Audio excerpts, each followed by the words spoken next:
На пачатку нулявых гадоў беларускі рэп толькі прачынаўся. Без вялікіх лейблаў, без нармальных студый, без інтэрнэту, але з мікрафонамі ў падвалах Мінска, Віцебска, Гродна і з жаданнем гаварыць сваёй мовай. Выбухи стрелы, уже пуля загорела. Трап нагуляю, спрытный и смелый. Хавайтесь в бульбу, ножки ходите, сочите за мной. Уважливо сочите. Менавіта ў 2004-м выйшаў адзін з самых важных ранніх беларускіх рэп-зборнікаў.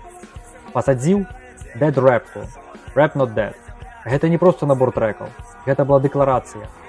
Пераклічка гарадоў ды падвалаў, дзе кожны куплет пахнуў роднай зямлёй, а кожны дыск перадавалі з рук в руки.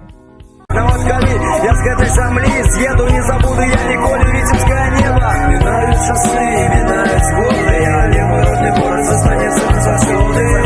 Зборнікі записывалі на CD, палілі на балванкі, мянялі на форумах ды канцэртах. Гэта была запраўдная эстафета, дзе музыка жыла не ў облаках, а ў кішэнях куртак. Ляжу на экран тэлевізара, бачу там людзей, якім жыццё выдзела. Ведаю, гэта адкрыццем не будзе. Гэта была свядомая заявка, што беларускі хіп-хоп жывы, дыхае і размаўляе па-беларуску. Зборнік сабраў самых актыўных прадстаўнікоў таго часу. Час надышоў, канец света прыйшоў, і з такой падзеі я на працу пайшоў. Гэта не проста зборнік, гэта архіў моманту, калі беларускі рэп сказаў «Я ёсць». Калі хлопцы з падвалаў узялі мікрафоны ды вырашылі, што іхняя мова таксама мае права гучаць у хіп-хопе.